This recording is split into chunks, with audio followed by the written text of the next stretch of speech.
सगळ्याकडे निवेदन दिलेले अक्षरशः सर आझाद मैदानावरती आम्ही 2 आंदोलने केली. मीडियाने सुद्धा आमच्याकडे लक्ष दिलेलं नाहीये. प्रत्येक आमदार खासदार आम्ही पिंजून काढलेले वारंवार निवेदन दिलेले आहेत. सगळं करून झाले सर. आम्ही पाहायचं कोणाकडं? घरात जर थांबलो सर तर आई म्हणती वाळू पाळायचा का थांबला? कारण काय? मी आईला उत्तर काय देऊ सर? काय उत्तर देऊ सर? काहीच आम्हाला प्रश्नाचं उत्तर मिळत नाही सर. शेवटची आशा आहे फक्त तुमच्याकडं. म्हणून सकाळ धरणं सर अक्षरशः पोरं सर बाहेर फुटपाथवरती झोपतात सर.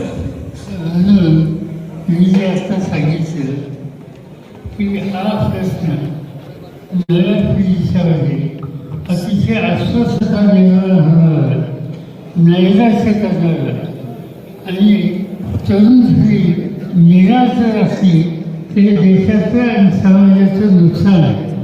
आणि म्हणून नैराश्यातनं तरुण पिढी बाहेर काढायची असेल तर भविष्याचा विचार करण्यासाठी जे तरुण कष्ट करतात त्यांच्या रस्त्याचे हे अडथळे दूर केले पाहिजेत.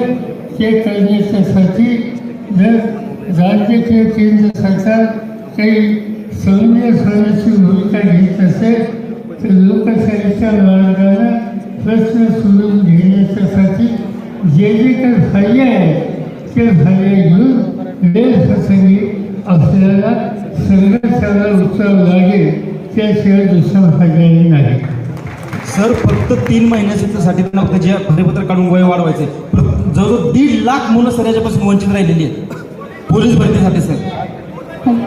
वय वाढ